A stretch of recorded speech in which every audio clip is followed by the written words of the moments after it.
Hello friends, कैसे हो आप सब। आई होप आप सब बढ़िया होंगे, मस्त होंगे और अपना बोर्ड एग्जाम तैयारी जबरदस्त कर रहे हैं मित्रों। तो आज हम आपके 5 नंबर पक्के कराने वाले हैं, जो कि कहानी जो हिंदी का होता है, जितने चाहे समान हिंदी हो चाहे जो है अनिवार्य हिंदी, दोनों हिंदी वाले दोनों ही विद्यार्थियों के लिए हम लाए हैं पंचलाइट कहानी का पूरा सारांश। पंचलाइट कहानी का सारांश एकदम इजी वे में आपको एकदम बढ़िया समझ में आएगा, बस हमारे क्लास में लास्ट तक बने रहिएगा। उसके बाद लाए हैं बहादुर और ध्रुव यात्रा। इसके अलावा कहानी कोई आ ही नहीं सकता, मैं गारंटी के साथ बोल रहा हूँ। यदि ये तीनों ना आए तो आप जो है आइएगा, हमारे चैनल को जो है अनसब्सक्राइब कर दीजिएगा दोस्तों, कोई दिक्कत नहीं है। तो यदि वीडियो पसंद आए तो लाइक करिएगा, चैनल को जो है सब्सक्राइब करिएगा। यदि वीडियो पसंद आए तो करिएगा, वरना आगे चलता हूँ। आज लाए ये है पंचलाइट कहानी का सारांश। इसका आप स्क्रीनशॉट लेने के लिए मैं मौका दूंगा, पहले एक बार आप समझ लीजिएगा। जैसे एक बार जब सुनेंगे ध्यान से, तो उसके बाद जब आप इसको पंचलाइट जब इसका स्क्रीनशॉट लेकर और एक बार बस लिख लेंगे ना, मतलब दिमाग में फिट हो जाएगा दोस्तों। तो चलिए देखते हैं इसको। पंचलाइट कहानी जो है किसके द्वारा लिखित है? पंचलाइट कहानी किसके द्वारा लिखा? फणीश्वर नाथ रेणु जी के द्वारा जो है यह लिखित है, जो कि एक गांव मतलब ग्रामीण लोगों का जो पहले का जो मतलब भाव रहा था एक एक चीज को लेकर, उसी के बारे में जो है दर्शाया गया है। आप लोग जो है वीडियो में लास्ट तक बने रहिए, तभी तभी आपको जो 5 नंबर पक्के होंगे मित्रों। तो चलिए देखते हैं। पंचलाइट कहानी फणीश्वर नाथ रेणु जी के द्वारा लिखित है। यह कहानी एक ग्रामीण जीवन पर आधारित है। यह कहानी मतलब वही गांव में, हम लोग गांव से बिलोंग करते हैं तो उसी पर आधारित है। पहले के लोग जब पंचलाइट एक बार नया नया देखते हैं, हम लोग भी अभी कुछ नया नया चीज देखें तो कैसा हमारे दिल में कैसा होता है, उसको हम मतलब चला नहीं सकते। कोई भी वस्तु हो उसके बारे में जानेंगे तभी, और यदि उस वस्तु के बारे में कोई जानता होता है तो उसका जो है हम लोग नजर में उसका सम्मान बढ़ जाता है। अरे हाँ, उसको पहले से पता था। तो ऐसा ही कुछ हुआ है इस कहानी में, तो देखते हैं। देखिए, पंचलाइट का अर्थ है क्या? मेट्रोमैक्स अर्थात गैस की लालटेन। पंचलाइट का अर्थ है क्या? मेट्रोमैक्स अर्थात क्या? लालटेन। यही है दोस्तों पुराना, जब हम लोग लगभग लगभग आपकी पीढ़ी तो जो है इसको यूज किए होंगे, हम तो यूज किए हैं। लगभग बहुत छोटे 2 में पढ़ते थे, तब मामा के घर गए थे तो हम मामा सब इसी को जला के जो है हम लोग पढ़े थे। चलिए आगे देखिए, ये क्या है? मेट्रोमैक्स अर्थात लालटेन, गैस की लालटेन। गांव में अशिक्षित लोगों की एक टोली है। अशिक्षित मतलब जो पढ़े लिखे ना, उन्हीं की एक ने रामनवमी, जिसमें जो है रामनवमी के मेले से एक मेट्रोमैक्स खरीदा। वो लोग क्या किए, रामनवमी के मेला लगा था उनके गांव में, तो एक मेट्रोमैक्स जो है पैसा जो है इकट्ठा करके खरीदे वो लोग। उसके बाद क्या हुआ, गांव वाले उसे पंचलाइट कहकर क्या करते थे, पुकारते थे। अब प्रश्न उठता, अब इसका मतलब अब जो है प्रश्न उठता है कि इसको जो है जलाएगा कौन? जैसे नया नया चीज कोई है तो सबको पता थोड़ी ना रहेगा ये कैसे ये जलता है, कैसे ये चलता है, मतलब कुछ भी। तो देखिए कि पंचलाइट को जलाएगा कौन? गांव वालों में से किसी को भी जो है पंचलाइट जलाना नहीं आता था दोस्तों। मतलब गांव में जो है सब अशिक्षित थे, तो फर्स्ट टाइम जो है पंचलाइट तो देखे थे, उसको जो है जलाना किसी को भी आता ही नहीं था। तो जो है इसका आप स्क्रीनशॉट ले लीजिए, फिर आगे चलते हैं। चलिए दोस्तों आगे चलते हैं।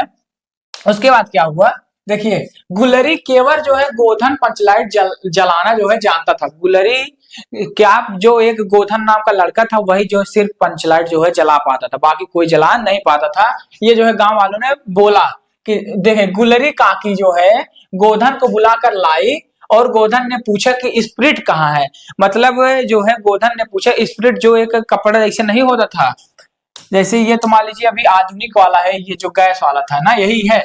इसमें जो स्प्रिट नहीं होता, व्हाइट व्हाइट जो लगा है, इसी को स्प्रिट बोलते हैं दोस्तों। तो वो जो है ये लोग लाए ही नहीं थे। तो उसके बाद इन लोग क्या, जब वो जो है स्प्रिट पूछा स्प्रिट कहाँ है, तब क्या हुआ, स्प्रिट का नाम सुनकर सभी लोग जो है उदास हो गए। लेकिन गोधन ने होशियारी से गरी के तेल की जो सहायता से ही पंचलाइट को क्या किया, जला दिया। मतलब गरी के तेल का उसी की सहायता से पंचलाइट को जला दिया, क्योंकि वो पहले जानता था, पंचलाइट जलाया था, इसलिए उसको पता था मैं ऐसा करूंगा फिर भी जल जाएगा। अब जैसे हम लोग जो है कोई नया चीज आए उसके बारे में कुछ भी ना जानते हो, तो उसमें अपना दिमाग कहाँ से लगाएंगे, क्योंकि उसमें कुछ जानते नहीं करते तो कहाँ से लगाएंगे। तो वही हुआ था अशिक्षित लोगों के साथ। देखिए, फिर वो जो है किससे जला दिया, नारियल के जो है तेल से। पंचलाइट के जलने से जलते ही सभी लोगों में क्या हो गई, प्रसन्नता का माहौल बन गया और सबका दिल जो है क्या हो गया, खुश हो गया और कीर्तन शुरू हो गया। गोधन सबका दिल क्या किया, जीत लिया। मुनरी मुनरी के ने भी जो है प्रेम दृष्टि से गोधन को देखा। और हाँ, और इसको बढ़ाना चाहो तो जो है आप लिख सकते हो, जो मुनरी थी वो क्या करती, गोधन से प्रेम करती थी, लेकिन गोधन उससे प्रेम नहीं करता था। यही सब है। बाकी आप इसका भी स्क्रीनशॉट ले रही, इतना यदि आप लिख देंगे जैसा जैसा लिखा है दोस्तों, तो आपको जो है 5 नंबर पक्का मिल जाएगा। लगभग लगभग पंचलाइट जो है मोस्ट इंपॉर्टेंट है, और एक है बहादुर, ये भी मोस्ट इंपॉर्टेंट है। तीनों तीन कहानी के अलावा कुछ आए ही नहीं। चलिए अब देखते हैं क्या ध्रुव यात्रा कहानी का सारांश। ध्रुव यात्रा कहानी का सारांश देखते हैं दोस्तों। इसका आप स्क्रीनशॉट ले लीजिए। पहले इसका आप स्क्रीनशॉट ले लीजिए।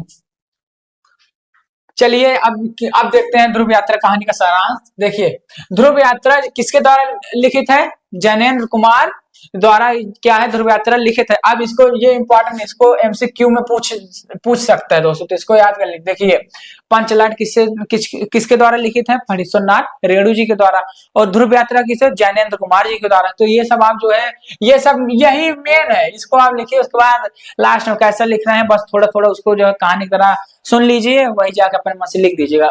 सारांश करना है खुद से हमको करना, ये नहीं जो हम बस इसमें लिख दिए हैं वही आप जाके सेम उतारिए, ऐसा कुछ नहीं है। चलिए, ये जो है किसके द्वारा लिखे है, जैनेन्द्र कुमार जी के द्वारा लिखित एक प्रसिद्ध कहानी है, जिसका सारांश जो है इस प्रकार, मतलब जिसका सारांश नीचे दिया गया है। राजा रिपुदमन उलरी ध्रुव की यात्रा सफलता पूर्वक जो है पूरा करके यूरोप के नगरों की बधाइयां लेते हुए मुंबई और फिर वहां से दिल्ली आते हैं। जो एक क्या थे, राजा रिपुदमन थे, वो जो है कहा, यूरोप देखिए, ध्रुव की यात्रा को सफलता, मतलब ध्रुव की यात्रा को पूरा करके यूरोप की जो है लोगों में जो है प्रशंसा लेते हुए कहाँ आए, अपने गांव आए, और फिर वह वहां से दिल्ली आते हैं। राजा रिपुदमन और उर्मिला के बीच काफी पहले से प्रेम और संबंध था। जो राजा रिपुदमन थे और उर्मिला, वही एक जो है पात्र हैं, इन दोनों में क्या था, प्रेम का भाव था बहुत पहले से दोस्तों। तो देखिए, लेकिन उन दोनों ने परस्पर विवाह नहीं किया। मतलब उन दोनों क्या, परस्पर विवाह मतलब शादी नहीं किए थे, बस जो है प्रेम भाव था बहुत दिन से। तो उसके बाद क्या हुआ, देखिए, रिपुदमन विवाह को बंधन मानते थे। जो रिपुदमन राजा थे वो मतलब विवाह का बंधन मानते थे। जो पहले के ग्रामीण लोग थे, जैसे अब शादी विवाह हो जाता तो वही जो बंधन नहीं होता वही वो मानते थे। अब आगे चलते हैं, इसका स्क्रीनशॉट ले लीजिए आप। चलिए दोस्तों आगे चलते हैं। आगे अगला क्या है, देखिए, उसके बाद क्या हुआ, उन्हें जो है कोई दिलचस्पी नहीं थी, मतलब उन्हें जो है विवाह करने में कोई दिलचस्पी नहीं था। किसको, राजा रिपुदमन को। तो उसके बाद क्या, वे जो है किसी के वचन को पूरा करने जा रहे थे। वे मतलब किसी के वचन को क्या करना है, पूरा करने जा रहे थे। ध्रुव पर भी बचना नहीं था, मतलब उनको जब वो ध्रुव यात्रा पर जा रहे तो वो किसी का वचन दिया गया था, उस पर जो ध्रुव यात्रा जा रहे थे, और वो जानते थे कि हम उस ध्रुव पर जाएंगे, हम बच के नहीं आएंगे। इसलिए उन्होंने क्या किया, इसलिए उन्होंने आत्महत्या कर लिया, और यहीं से इस कहानी का क्या होगा, समाप्त होगा। आप हम क्या ऐसे लाए, मतलब शॉर्ट्स लाए हैं जो मेन है। बाकी बहुत अभी आप जो है क्वेश्चन बैंक उठाएंगे ना, उसमें जो है एक एक दो दो पेज का है, आप देखेंगे बोलेंगे यार ये कितना लिखना। आप जो है आराम से वही कहानी की तरह समझिए और वैसे कहानी की तरह लिखिए। अभी ये आपको बहुत छोटा दिख रहा है, जब आप लिखेंगे कॉपी में एक पेज भर जाएगा दोस्तों। तो चलिए देखते हैं उसके बाद क्या हुआ, वो आत्महत्या कर लिया। अब देख कहानी का उद्देश्य क्या है, देखिए, ध्रुव यात्रा कहानी का मूल उद्देश्य प्रेम, पवित्रता और विवेचना एवं वचन पालन के महत्व को क्या प्रतिष्ठित किया गया है। मतलब इसमें क्या होता है, विवाहित मतलब जैसे जो पालन होता है, वचन का पालन अवश्य करना, ना कर सको तो मतलब विवाह करो ना, यही सब बताया गया है। चलिए अब जो है इसका आप स्क्रीनशॉट ले लीजिए। चलते हैं, अगला कौन सा है, बहादुर कहानी का सारांश। ये भी इंपॉर्टेंट है दोस्तों, लगभग तीनों इंपॉर्टेंट है, तीनों जो है मोस्ट इंपॉर्टेंट। इन तीनों में से एक आ सकता है, आप एक हमारे इस वीडियो से 5 नंबर अपना पक्का कर सकते हैं। तो चलिए देखते हैं आगे। अमरकांत जी के द्वारा लिखित है, ये किसके द्वारा लिखित, अमरकांत जी के द्वारा ये लिखित है। अब फिर से सुनिए, पंचलाइट कौन लिखा है, पंचलाइट कौन लिखा है, फणीश्वरनाथ रेणु जी। और उसके बाद क्या, ध्रुव यात्रा की कहानी कौन लिखा है, ध्रुव यात्रा कौन लिखा है, जैनेन्द्र कुमार। और उसके बाद क्या, बहादुर कहानी कौन लिखा है, अमरकांत जी के द्वारा लिखित है। ये आप जो है बहुत बढ़िया से अपने दिमाग में फीड कर लीजिए। उसके बाद जो है यही ये सही लिखिएगा आप हाईलाइट करके, इसको ब्लैक पेंसिल, जैसे जो नाम है उसको ब्लैक पेंसिल से, और बाकी जो मेन पॉइंट है उसको जो है ब्लैक पेंसिल लिखिएगा, आपको जो है पूरा नंबर मिलेगा। चलिए, और हाँ, राइटिंग आपका जितना अच्छा रहेगा नंबर उतना अच्छा ही मिलेगा। हिंदी में राइटिंग आपको जितना अच्छा है और जितना मतलब आप लिख दे रहे हैं उतना नंबर मिलेगा। चलिए अब आगे चलते हैं। अमरकांत जी के द्वारा लिखित बहादुर कहानी एक मध्यम वर्गीय मतलब एक मिडिल क्लास परिवार में नौकर के साथ परिजनों का द्वारा किए गए अत्यधिक कटु व्यवहार की कहानी है। यह जो है मध्यम वर्गीय परिवार के साथ एक लड़का रहता है इसमें, जो एक जो है हाई फाई मतलब बड़े लोगों के घर जाता है, काम करता है, तो उसके साथ जो दुर्व्यवहार किया जाता है उसी के बारे में इस कहानी में क्या दर्शाया गया है दोस्तों। चलिए देखते हैं आगे क्या है। बहादुर बहादुर नेपाल का 12 या 13 वर्षीय एक बालक है। जो बहादुर है वो कौन है? 12 या 13 वर्षीय एक बालक है जो इस कहानी का क्या है? नायक है। इस कहानी का नायक कौन है? बहादुर। ये क्या नाम है उसका? नाम क्या है? बहादुर। जो अपनी माता के दुर्व्यवहार से तंग आकर घर से शहर चला जाता है। जो है वो बहादुर कहानी, जैसे हम अभी कोई भी होता है उसकी मम्मी जब डांटते हैं तो क्या सोचते हैं हम लोग? चलो शहर चले जाते हैं, मतलब घर छोड़ के बहुत लोग हैं दिमाग में आ जाता है। जब एज जैसे जब वही 15 से 16 17 ये जो 12 13 वर्ष की आए हुए हैं, उसके बाद 12 जैसे 12 13 14 15 और 16 ये सब जो एज होता है ना मित्रों, उसमें जो है दिमाग बहुत भटकता है, हम लोग जो है समझ नहीं पाते। और जो मम्मी पापा डांटते वाटते हैं क्या समझते हैं कि हम लोग मतलब कितना डांटते हैं, उसमें जो है दूरी बनती जाती है और एक समय होता है हम लोग गलत कर बैठते हैं। इसलिए अपने जो दिमाग है उसको हमेशा जो है सही पॉजिटिव थिंक के साथ ले जाइए, निगेटिव थिंक पास बिल्कुल ना ले जाइए दोस्तों। चलिए देखते हैं वो क्या 12 13 वर्षीय एक बालक था जो कि अपने माता के दुर्व्यवहार से क्या हुआ, तंग आकर वो शहर चला जाया और वहां पर निर्मला के परिवार में क्या करने लगा? नौकरी करने लगा। उसके बाद क्या हुआ? बहादुर निर्मला के घर के सभी काम बहुत अच्छी तरीके, जैसे नया नया गया वो जो है बहादुर क्या करता था, उसके निर्मला के घर का कार्य जो है बहुत अच्छी तरह से जो है सब करता था। उसके बाद क्या हुआ? स्क्रीन शॉट ले लीजिए मित्रों। उसके बाद क्या हुआ आगे देखते हैं। देखिए क्या हुआ, निर्मला और उसका परिवार पहले तो बहादुर से बहुत अच्छा व्यवहार करते हैं। जो निर्मला और उसका परिवार था पहले तो बहादुर से बहुत अच्छा उसको लाड प्यार से रखते हैं क्योंकि वो बहुत अच्छे से काम करता था।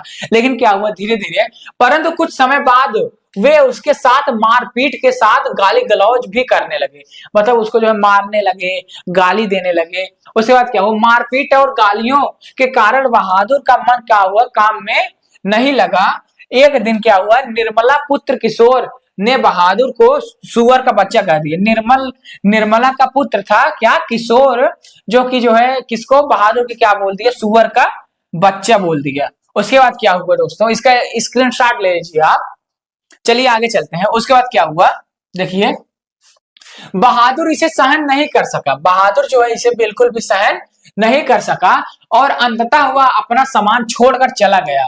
मतलब जब उसका, देखिए यही होता है मित्रों, हम लोग सोचते हैं शहर जाएंगे वहां पैसा कमाएंगे, लेकिन इतना आसानी से पैसा वैसा मिलता नहीं। जो आज समय में जितने भी हमारे फ्रेंड्स हैं, मतलब सब लोग जितने भी हमारे छोटे या बड़े भाई हैं, वो सब क्या मतलब सोचते हैं, बाप जो हमारे डैडी का पैसा होता है उसको दुरुपयोग करते हैं, मतलब नशा पत्ती में उड़ाएंगे और जो है और मतलब सब पढ़ाई उसका जो है सदुपयोग ना करके दुरुपयोग ज्यादा करते हैं। ये जो है बहुत ही गलत बात है, क्योंकि जब खुद कमाना पड़ेगा ना तब समझ में आएगा कैसे पैसा आता है मित्रों। तो चलिए इसको देखते हैं। ये ऐसा था, क्या हुआ, वो जो है उसकी मम्मी कुछ बोली होंगी तो क्या हुआ, गुस्सा हो गया और शहर चला गया कमाने के लिए। अब क्या हुआ, पहले तो उसको बहुत लाड प्यार से रखा गया और थोड़ी देर बाद उसको गाली गलौज देकर, मार पीट करके, मतलब उल्टा सीधी बातें कहकर उसको क्या भगाने के लिए लोग जो है लग जाते हैं। सुनना बहुत पड़ेगा दोस्तों, ऐसा पैसा नहीं आता। चलिए अब आगे देखते हैं। सका और अंततः क्या हुआ, वह सामान छोड़कर चला गया। निर्मला के पति शाम को जो है जब दफ्तर से लौटे तो उन्हें पता चला कि बहादुर अपना सारा सामान छोड़कर घर से चला गया है।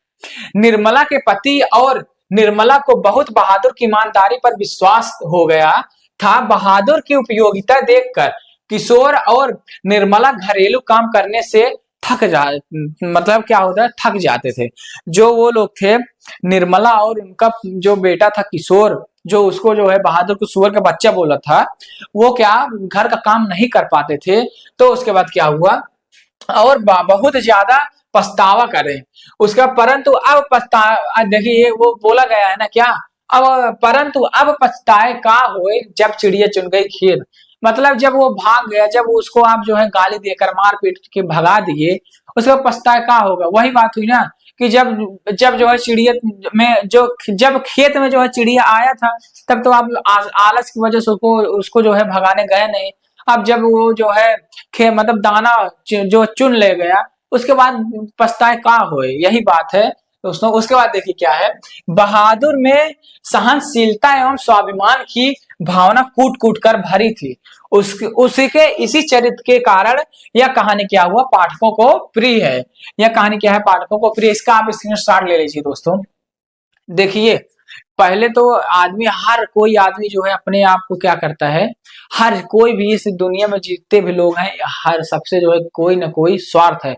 बस अपने घर में जो है मम्मी और पापा को छोड़ के बाकी जितने भी लोग आपसे जुड़े हैं, चाहे वो जो है आपके दोस्त हो, चाहे मतलब कोई भी हो, सब क्या करते हैं, सबका जो है कोई किसी न किसी प्रकार क्या होता है, सबका जो है मतलब होता है, तभी वो आपसे जुड़े रहते हैं। तो इसलिए देखिए पहले इसका मतलब था, इसका पछतावा क्यों हो रहा है, क्योंकि वो घर का काम नहीं कर पा रहे हैं इसलिए पछतावा हुआ। और यदि वो घर का काम कर लेते ना, पछतावा बिल्कुल भूल जाते, सब क्या सोचते भले चला गया। ये होता है दोस्तों। चलिए हम मिलते हैं नेक्स्ट वीडियो में, और आई होप आपको ये जो है बहुत बढ़िया समझ में आएगा। आपको जो है 5 नंबर मिलने से कोई रोक नहीं सकता। आज हम आए थे एक नए अंदाज में, हमारा जो क्या टाइटल था, हमारा थंबनेल क्या था आज, आप लोग देखिएगा। अच्छा लगा तो जो है आप कमेंट में बताइएगा कैसा थंबनेल आज था। आज वैसे मन में आया, चलिए आज कुछ जो है नए अंदाज में आया जाए हमारे फ्रेंड्स के सामने।